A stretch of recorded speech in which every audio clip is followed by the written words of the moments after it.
ನಮಸ್ಕಾರ ಫ್ರೆಂಡ್ಸ್. ಇವತ್ತು ಮಧ್ಯಾಹ್ನದಿಂದ ವ್ಲಾಗ್ ಸ್ಟಾರ್ಟ್ ಮಾಡೀನಿ. ಏನಪ್ಪ ಅಂದ್ರೆ ಪಾರ್ಲರಿಂದ ಬಂದು ಕಾಫಿ ಕುಡಿದು ಏನಾದರೂ ಬಿಸಿ ಬಿಸಿ ಮಾಡ್ಕೊಳ್ಳೋಣ ಅಂಥೇಳಿ ಅಂದ್ಕೊಂಡೆ. ಆವಾಗ ಐಡಿಯಾ ಬಂದಿದ್ದ ಬಿಸಿಬೇಳೆ ಬಾತ್. ಯಾಕಂದ್ರೆ ಯಾವಾಗೂ ಅನ್ನ ಸಾರು ಒಗ್ಗರಣೆ ಇದು ಮಾಡ್ತಾಯಿರ್ತೀನಿ. ಬಿಸಿಬೇಳೆ ಬಾತ್ ಮಾಡಿ ಭಾಳ ದಿನ ಆಗಿತ್ತಲ್ಲ, ಸೊ ಅದಕ್ಕೆ ಬಿಸಿಬೇಳೆ ಬಾತ್ ಮಾಡೋಣ ಅಂಥೇಳಿ ಎಲ್ಲ ವೆಜಿಟೇಬಲ್ ಕಟ್ ಮಾಡ್ಕೊಂಡಿದ್ದೆ. ನನ್ನ ಕಡೆ ಏನಂದ್ರೆ ಬಟಾಣಿ ಮತ್ತು ಬೀನ್ಸ್ ಇರಲಿಲ್ಲ. ಆದರೂ ಏನೇನು ಅದಾವ ಎಲ್ಲ ಹಾಕಿದೆ. ನಿಮ್ಮ ಕಡೆ ಯಾವ್ಯಾವ ವೆಜಿಟೇಬಲ್ಸ್ ಅದಾವ ಎಲ್ಲ ಹಾಕಿರಿ. ಹುಡುಗರು ಭಾಳ ಚಂದ ತಿಂತಾರೆ. ನಾವು ಹಸಿದ ಕೊಟ್ಟರೆ ತಿನ್ನಲ್ಲ ಈಗ. ಸೊ ಅದಕ್ಕೆ ಏನಾರ ಪಲಾವ್ ಇಲ್ಲ ಬಿಸಿಬೇಳೆ ಬಾತಾಗ ಹಾಕಿದ್ರೆ ತಿಂತಾರೆ. ಸೊ ಅದಕ್ಕೆ ನಾನು ಬಟಾಟಿ ಟೊಮೆಟೊ ಎಲ್ಲ ಕಟ್ ಮಾಡ್ಕೊಂಡು ಹಾಕಿ ಚಲೋ ಏನಾರ ಬಿಸಿಬೇಳೆ ಬಾತ್ ಮಾಡಿಕೊಂಡೆ. ಅದೇ ಅಂದ್ಕೊಂಡೆ ಏನಂದ್ರೆ ಅನ್ನ ಸಾರು ಮಿಕ್ಸ್ ಮಾಡಿ ಬಿಸಿಬೇಳೆ ಬಾತ್ ಆಗಿಬಿಡ್ತದಂತೆ. ಬಟ್ ಬಿಸಿಬೇಳೆ ಬಾತಿಗೆ ಅದರದ್ದು ಒಂದು ಟೇಸ್ಟ್ ಬೇರೆನೇ ಐತಿ. ಅದಕ್ಕೆ ಬಿಸಿಬೇಳೆ ಬಾತೇ ಬೇರೆ, ಅನ್ನ ಸಾರೇ ಬೇರೆ. ಸೊ ಅದು ಫ್ಲೇವರ್ಫುಲ್ ಆಗಿರ್ತದೆ.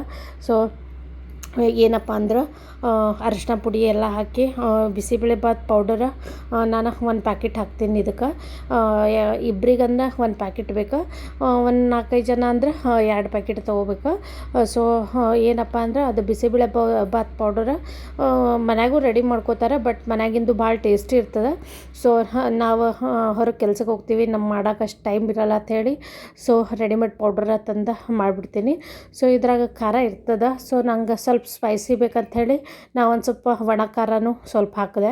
ಆಮೇಲೆ ಅಕ್ಕಿ ಬೇಳೆ ನಾನು ತೊಳೆದು ಸ್ವಲ್ಪ ಹೊತ್ತು ನೆನೆಸಿಟ್ಟಿದ್ದೆ. ಅದು ಆಲ್ಮೋಸ್ಟ್ ನೆನೆಸಲ್ಲ, ತೊಳೆದು ಪಟಕನ ಹಾಕಿಬಿಡ್ತಾರೆ. ಬಟ್ ನಾನು ಒಂದು ಸ್ವಲ್ಪ ಹೊತ್ತು ನೆನೆಸ್ತೀನಿ, ನಂಗೆ ಸ್ವಲ್ಪ ನೆನೆಸಿದ್ದು ಇಷ್ಟ. ಇದಕ್ಕೆ ಸೋನಾ ಮಸೂರಿ ಅಕ್ಕಿ ಅದೆಲ್ಲ ಹಾಕೋಕ್ಕಿಂತ ರೇಷನ್ ಅಕ್ಕಿ ಹಾಕಿದ್ರೆ ಭಾಳ ಟೇಸ್ಟಿ ಮತ್ತು ಭಾಳ ಮೆತ್ತಗಿರ್ತದೆ, ಟೇಸ್ಟಿ ಆಗುತ್ತೆ.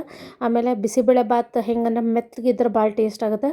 ಸೊ ನಾನು ಸೋನಾ ಮಸೂರಿ ಹಾಕಿ ಮಾಡಿದ್ದೆ, ಅದು ಒಂದು ಸ್ವಲ್ಪ ಉದುರು ಆಗುತ್ತೆ, ಅಷ್ಟು ತಿನ್ನಂಗೆ ಅನಿಸೋದೇ ಇಲ್ಲ. ಸೊ ರೇಷನ್ ಅಕ್ಕಿ ಮಾಡಿದ್ರೆ ಭಾಳ ಚಂದ ಇರ್ತದೆ. ಸೊ ಏನಪ್ಪ ಅಂದ್ರೆ 1 ಗ್ಲಾಸ್ ಅಕ್ಕಿಗೆ ನಾವು 4 ಗ್ಲಾಸ್ ನೀರು ಹಾಕ್ಬೇಕು. ಅಂದ್ರೆ 1 ಗ್ಲಾಸ್ ಅಕ್ಕಿ ಬ್ಯಾಳಿಗೆ ಈ ಕಂಪೇರ್ ಮಾಡಿದ್ರೆ 3-4 ಗ್ಲಾಸ್ ಹಾಕಿದ್ರೆ ಒಂದು ಸ್ವಲ್ಪ ಬಿಸಿಬೇಳೆ ಬಾತ್ ಸ್ವಲ್ಪ ಗ್ರೇವಿ ಟೈಪ್ ಇರ್ತದೆ, ಇಲ್ಲಕರ ಇರೋದಿಲ್ಲ. ಆಮೇಲೆ ಏನಪ್ಪ ಅಂದ್ರೆ 2 ಸೀಟಿ ಹೊಡಿಸ್ಬೇಕು. ಆಮೇಲೆ ನಾನು ಬಿಸಿಬೇಳೆ ಬಾತ್ ರೆಡಿ ಆಗೈತಿ.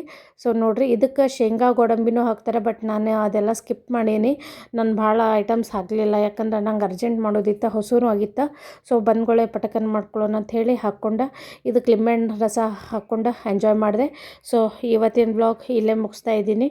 Thank you for watching. Bye bye.